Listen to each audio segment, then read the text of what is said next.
الله نور السماوات والأرض مثل نوره كمشكاة فيها مصباح.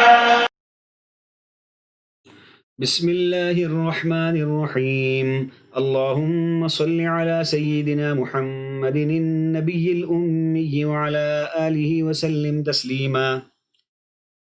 باب حضور اقدس صلی اللہ علیہ وسلم کے نعلین یعنی جوتے شریف کے ذکر میں۔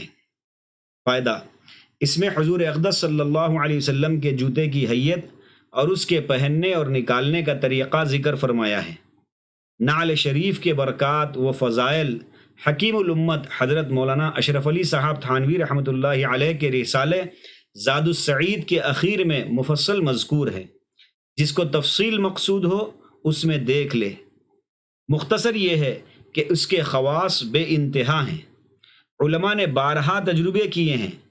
حضور صلی اللہ علیہ وسلم کی زیارت میسر ہوتی ہے، ظالموں سے نجات حاصل ہوتی ہے، ارد العزیزی میسر ہوتی ہے، غرض ہر مقصد میں اس کے توسل سے کامیابی ہوتی ہے۔ طریق توسل بھی اسی میں مذکور ہے۔ امام ترمذی رحمۃ اللہ علیہ نے اس باب میں 11 حدیثیں ذکر فرمائی ہیں۔ حدیث نمبر 1، حضرت قتادہ رضی اللہ عنہ کہتے ہیں کہ میں نے حضرت انس رضی اللہ عنہ سے دریافت کیا کہ حضور صلی اللہ علیہ وسلم کے نعل شریف کیسے تھے؟ انہوں نے فرمایا کہ ہر ایک جوتے میں 2 تسمے تھے۔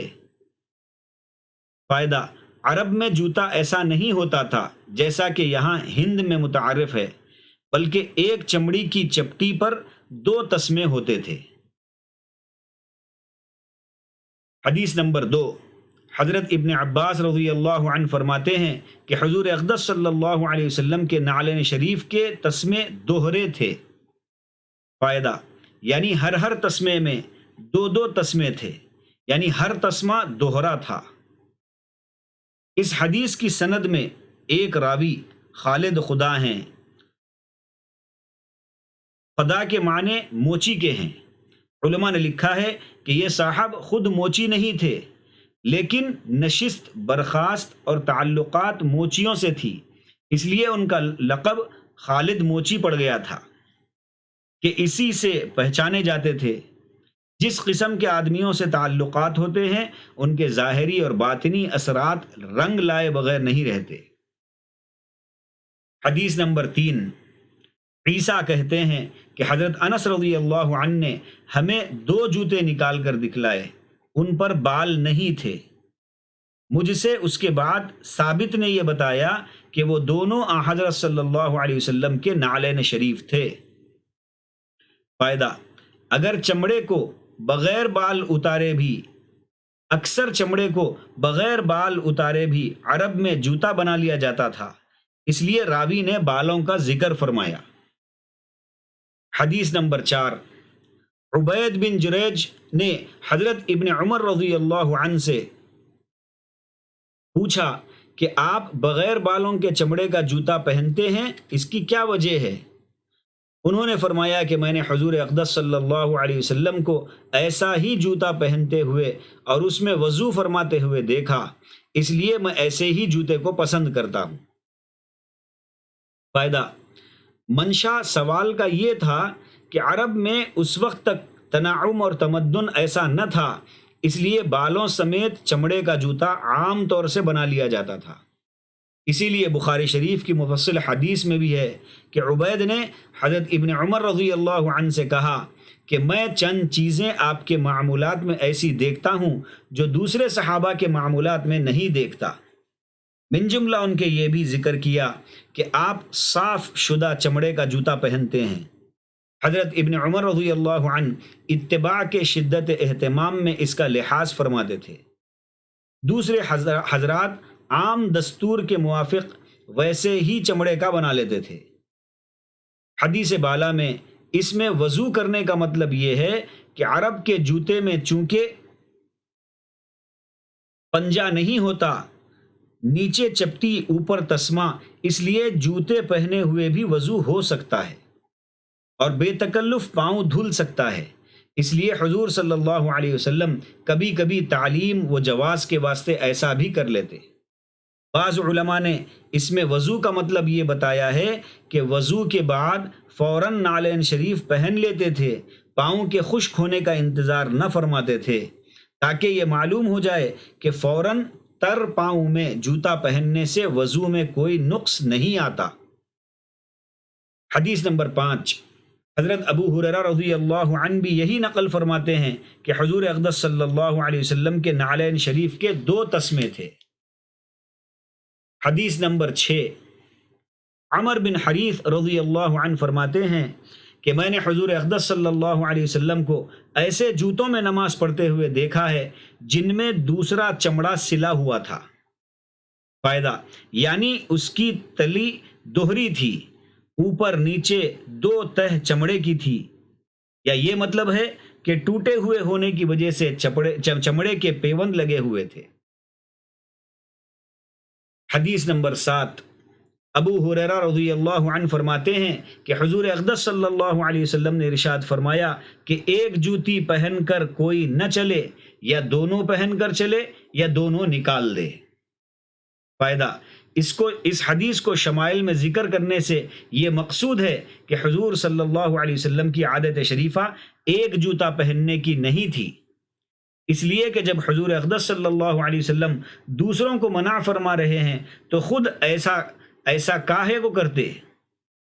بظاہر اس حدیث میں ممانعت سے مقصود عادتاً ایسا کرنا ہے، لہٰذا اگر کسی عارض کی وجہ سے، یعنی کسی عارضے کی وجہ سے، کسی مجبوری کی وجہ سے تھوڑی بہت دیر ایسے چلے، مثلاً جوتا ٹوٹ جائے یا کوئی اور عارض پیش آ جائے، تو کچھ مضائقہ نہیں۔ اس حدیث کے ذیل میں علماء نے ایک موزہ اور ایک آستین پہننے کو بھی داخل فرمایا ہے۔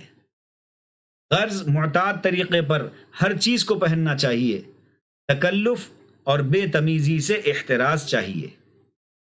حدیث نمبر 8، حضرت جابر رضی اللہ تعالی عنہ فرماتے ہیں کہ حضور اقدس صلی اللہ علیہ وسلم نے اس سے منع فرمایا ہے کہ کوئی شخص بائیں ہاتھ سے کھائے یا ایک جوتا پہنے۔ فائدہ، جمہور علماء کے نزدیک یہ ارشادات استحبابی ہیں، یعنی حرام نہیں ہیں، لیکن بعض اصحاب ظاہر نے ناجائز بتایا ہے۔ حدیث نمبر 9، حضرت ابو ہریرہ رضی اللہ عنہ فرماتے ہیں کہ حضور اقدس صلی اللہ علیہ وسلم نے ارشاد فرمایا ہے کہ جب کوئی شخص تم میں سے جوتا پہنے تو دائیں سے ابتدا کرنی چاہیے، اور جب نکالے تو بائیں سے پہلے نکالے۔ دایاں پاؤں جوتا پہننے میں مقدم ہونا چاہیے اور نکالنے میں مؤخر۔ فائدہ، چونکہ جوتا پاؤں کے لیے زینت ہے، اس لیے دیر تک پاؤں میں رہنا چاہیے، جیسا کہ پہلے بھی گزر چکا۔ ایسے ہی ہر وہ چیز جس کا پہننا زیب زینت ہو، اس کے پہننے میں دائیں کو مقدم کرے اور نکالنے میں بائیں کو، جیسے کرتا پاجامہ، اچکن وغیرہ۔